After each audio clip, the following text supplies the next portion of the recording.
Desert City is post office, address, Rocky Mountain Penitentiary.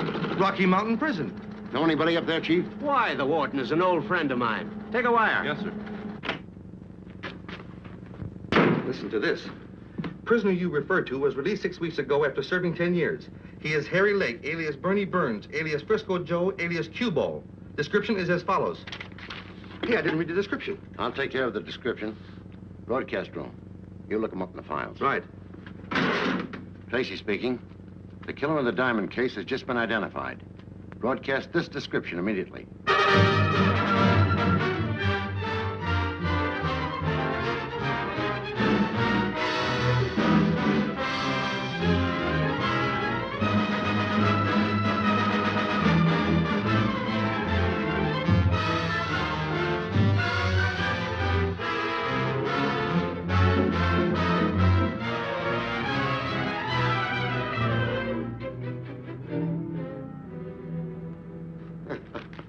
What are you so happy about? Why not? I think it's very funny. You should be able to take it, Chief. We've been kidded by the press before. But they're giving the public the impression that Cueball is in plain sight and we can't even see him. Why don't they draw a picture showing how we scour the city, how we took the dripping dagger apart board by board, how we've kept a constant watch on that antique shop and Mona Clyde's apartment? No, we don't want that publicized. Well, I can't say that I enjoy this kind of publicity. Why haven't you picked up Mona Clyde? Because I believe she'll lead us to the diamonds, and the diamonds will lead us to Cueball. Dick, I don't care what you do or how you do it, but we've got to get some action. I've got a plan that may work, if I can find the right policewoman. Okay, find her. But let's have some action. Right, Chief? Yes, sir. You can send in those ladies now. Okay, girls, you may go in now. Thanks.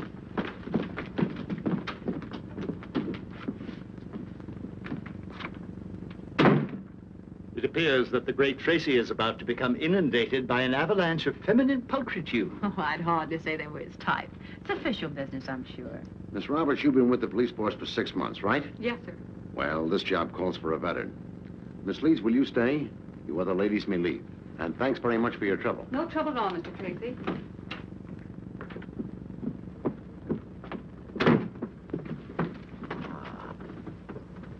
Four went in, 3 came out. It is a situation which I am compelled to remark is replete with the most devastating possibilities and open to the most provocative of interpretation. Now, don't let your imagination run away with you, Vitamin. I still say I can always trust Dick. Most fortunate of creatures, the hand that made you fair hath made you good. If we're to be successful, you must give the impression of being a real blue blood. High society. Think you could handle it? I doubt it. This Brooklyn accent might be a tip-off. Don't you think you could disguise it? I don't think so. That sort of puts me in a spot. I don't wish to stir the green-eyed monster of devouring jealousy, but don't you think it sounds suspiciously quiet in there? Oh, you.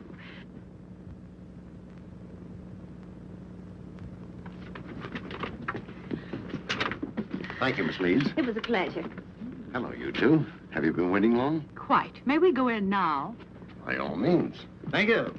I can see that police work might be very interesting. Now, Tess, those were policewomen. Policewomen. A man is confronted by jeopardy on all sides. I was looking for one capable of impersonating a society girl. Did you find her? Well, no. She's got to be just right or my whole plan will blow sky high. You're not being very flattering, Mr. Tracy. Huh? A gentleman would at least say that I look the part. Of course you do. You're not getting any ideas, are you?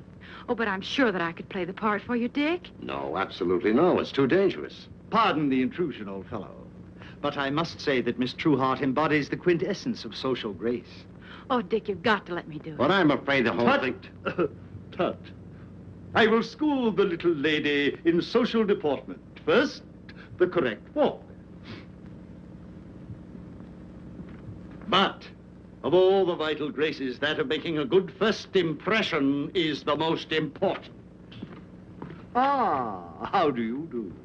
How do you do? I am so happy to see you. I'm happy to see you, too. I've heard so much about you. Oh, you have? I'm sure you're one of the most charming and scintillating men I've ever met. Oh, that's nice. I wish I could say the same. Say, is Vitamin going to play your society gal? None of your ribaldry, sir. You are speaking of the man I love. No, Pat, vitamin isn't. I am. Right, Dick? Right. Now, these pieces are rather unusual.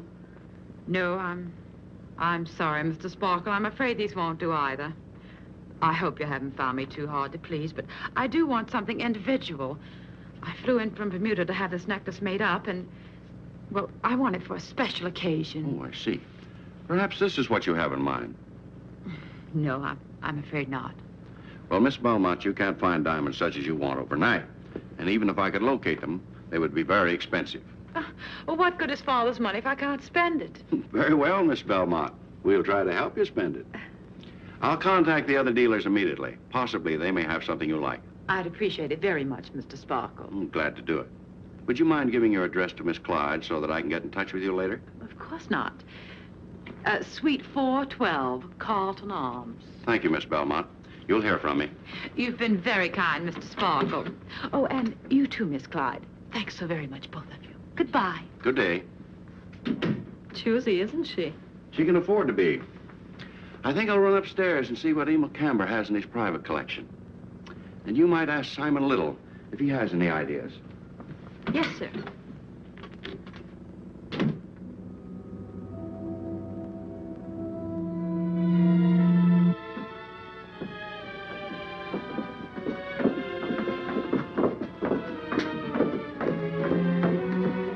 About time you two got here. Did you bring the dough? Cueball. Let me handle this. Simon tells me you expect $20,000 now. He told you right. $20,000. You haven't got a brain in your head, you big ox. I don't like that kind of talk. Don't make him angry. Oh, he'll listen and like it. If you wanted the $20,000 so much, why did you kill Priceless? He was the only one who could pay it to you. I had to kill him. I'd kill anybody that gets in my way. You get in your own way. Now every cop in the country's looking for you. You've not only messed up everything for yourself, but for us, too. I told you I don't like that kind of talk. Oh, shut up. Go ahead, kill me. Kill Simon, then you won't get a dime. Nothing. Nothing but the chair, perhaps. Don't talk like that or else... Oh, getting scared, huh? The police are closing in, and you're getting scared. I won't catch me. I'll get away. They ain't caught me yet, have they? I'll take that 20 grand and blow... through your skull. There is no 20 grand. Nothing like it. There isn't even 10,000 now. Nothing but what Simon and I can dig up for you. I've got $1,700 in the bank.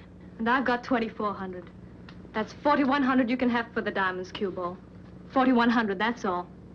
$4,100 for these rocks? Yes.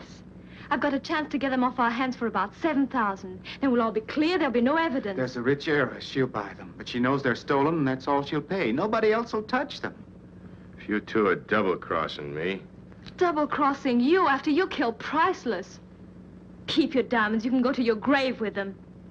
Come on, let's get out of here. I've heard enough. Oh, wait a minute. I ain't gonna be left holding the bag. Give me the dough. Give me the $4,100. Well, you have got some brains after all. Come on, the cracks. Give me the dough.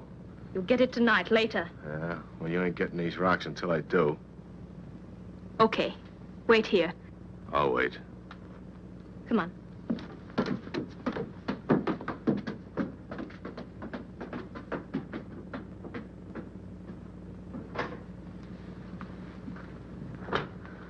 I never thought you'd get away with it. I didn't either, but that's what makes life interesting, Simon, taking chances.